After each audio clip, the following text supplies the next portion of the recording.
Good morning, everyone. So I am going to present my work on the review of metrics to measure the stability, robustness, and resilience of reinforcement learning. I am Dr. Laura Pullum. I'm with the Pullum group now, but this work was conducted while I was working at Oak Ridge National Laboratory in Oak Ridge, Tennessee.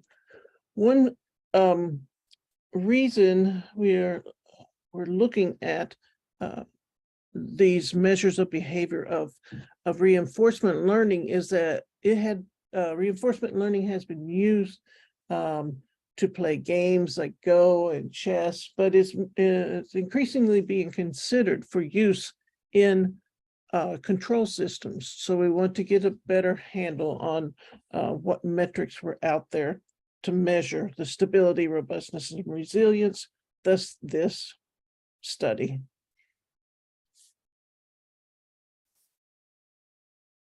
Next. Okay.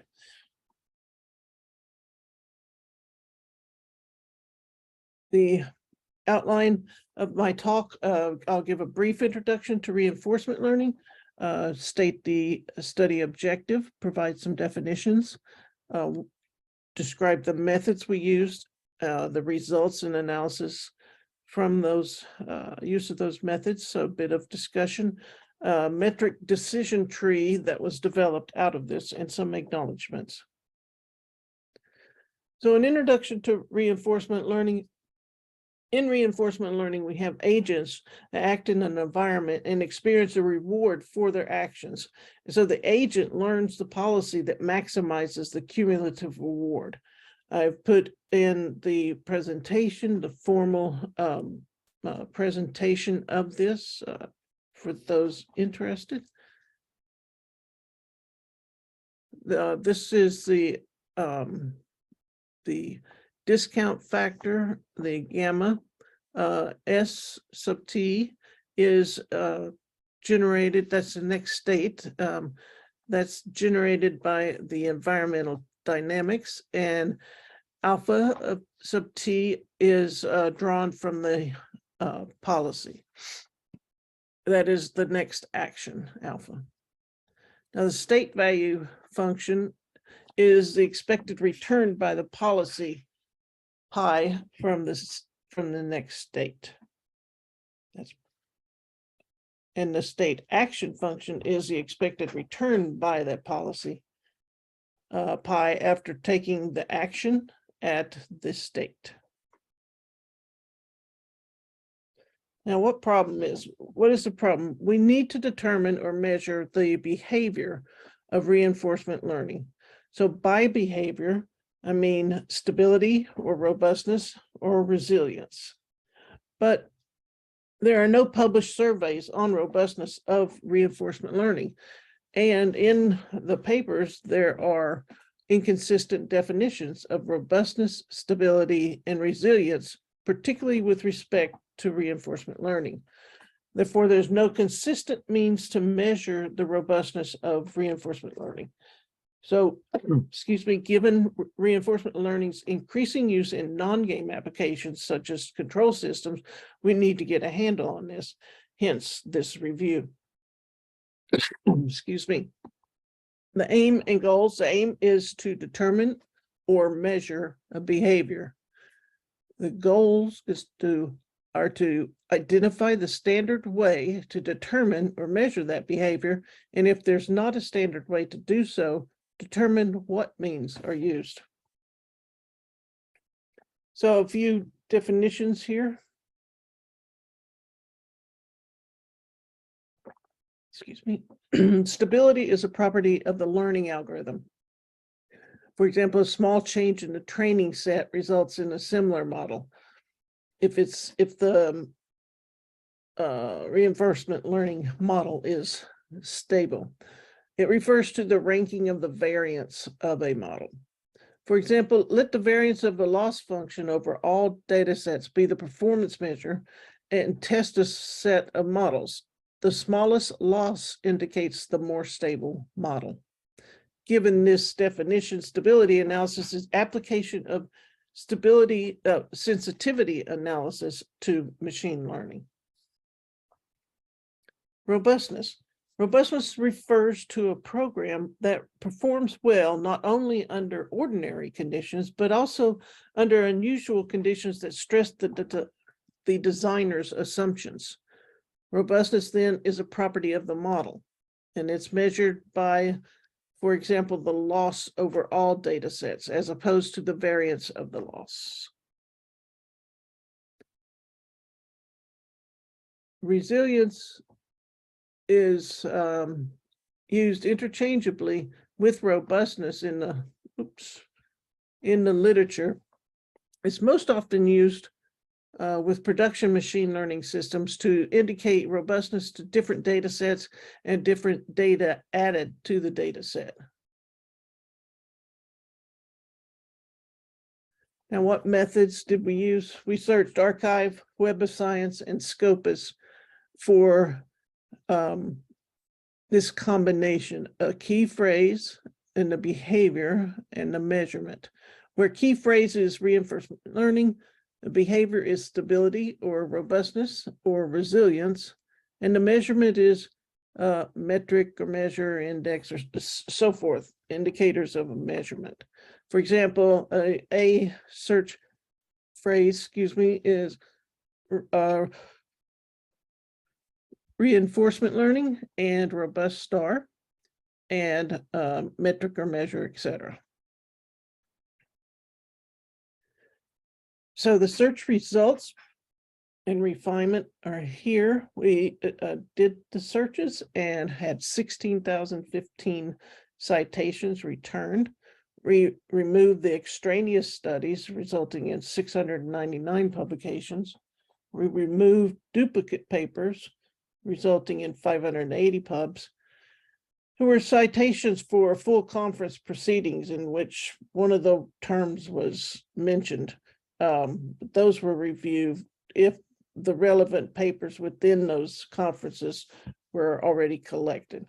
So that resulted in 546 publications. Further refinement excluded publications that were not on computer science reinforcement learning. There was some from the psychology and social science arena. Removed those that were not on the searched behavior but popped up.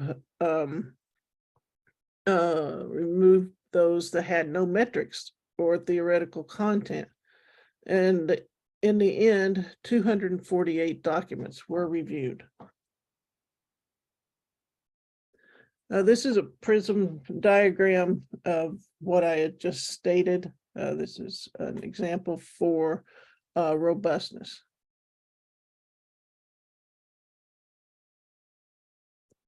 Now, on to the results.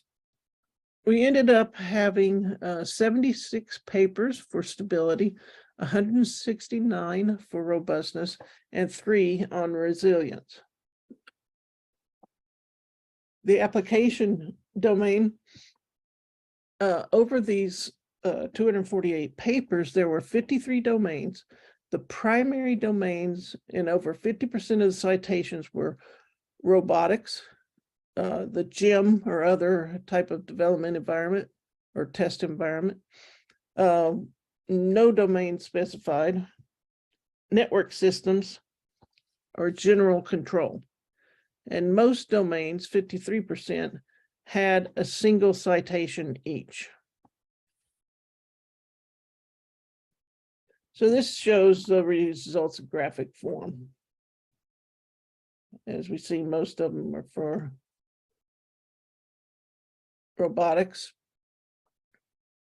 then gym and other environments is 11, and so forth. Now, we categorized the resulting metrics as follows. We had the system behavior determination, which is robustness, stability, or resilience. And we split those papers into quantitative or theoretical approaches to measuring them. And both quantitative and theoretical were split into internal and external metrics. And we further described on the quantitative, the metrics and the objectives. So what were they trying to keep robust or keep stable?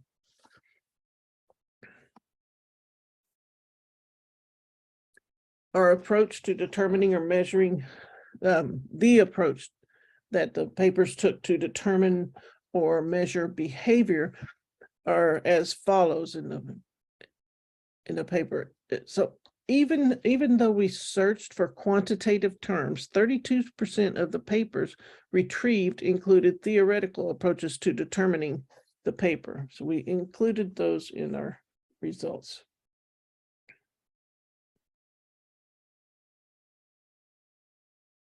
Now, what types of internal quantitative metrics did we find? These essentially measure variation in the training performance. So the vast majority of the papers calculate a reward or score-based metrics. Other types look to policy entropy, variations in control strategy, and so forth.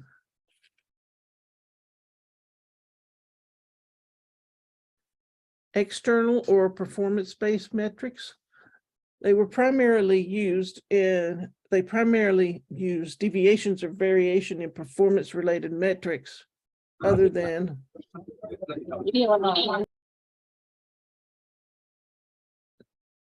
precision, accuracy, or recall. They used error and failure rates, 28 of the papers. Next in line, they use statistics on the performance of the tracking or estimation error. Papers in the network domain use network-related metrics, certainly. And statistics on precision, accuracy, and recall were next.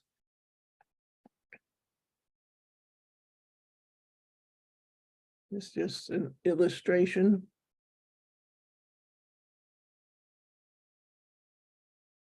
of those results. Now, what types of theoretical approaches were used? The strong majority were based on the Lyapunov stability theory, and there were and convergence to Nash equilibrium, error and output deviation bounds, Wasserstein distance, proving that it was doubly robust, and the Lipschitz continuity. There were some for which there was one paper each, and that is stochastic stability theory, proving the stability guarantees, policy-based guarantees, regret bounds, minimizing the Jacobian on input, and the Bellman error regret bounds.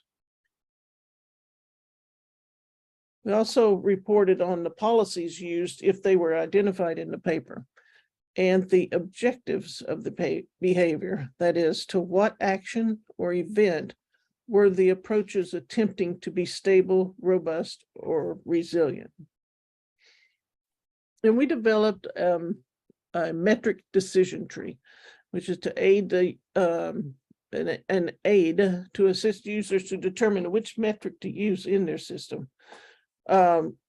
In this, using this tree, you select the behavior, which is stability, robustness, or resilience. You select what domain of the 53, I believe, that we found. You select the objective of the robustness or stability, and then there will have one or more types of metrics. We select the type of metric, and then there will be shown one or more metrics. I'll give an example of this.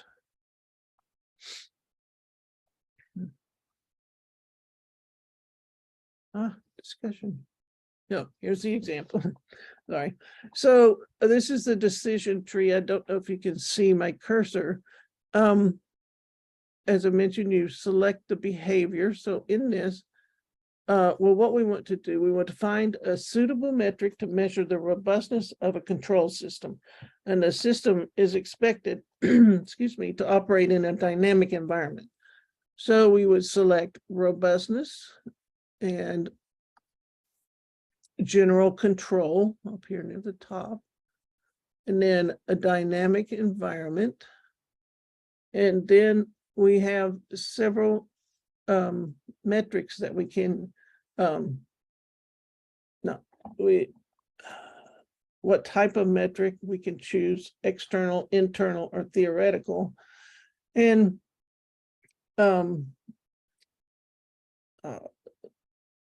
these metrics look at the blood glucose responses, and if that's not appropriate to your domain, then you wouldn't use it. These can be used more broadly: the stability region size, guarantees and bounds, and Lyapunov stability theory.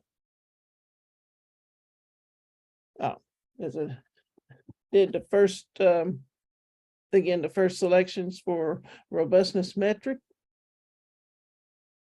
and then select general control domain, and select the dynamic environment objective. This is what we want to control, the control system to be robust against or to.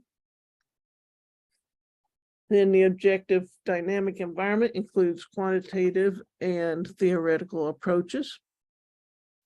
The external metric blood glucose response is not applicable to our problem, so we don't use it. And so any or all of the remaining metrics here can be used, can be meaningfully used. So that's the end of the technical part. I'd like to acknowledge Ramavasudevan,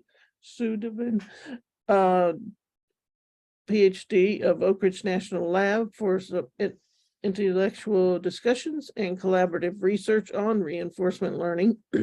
Excuse me, Nathan Martindale of Oak Ridge National Lab for assisting in improving the functionality and usability of the decision tree. The work was funded in part by the AI initiative at Oak Ridge National Lab and a United States Department of Energy contract. And thank you.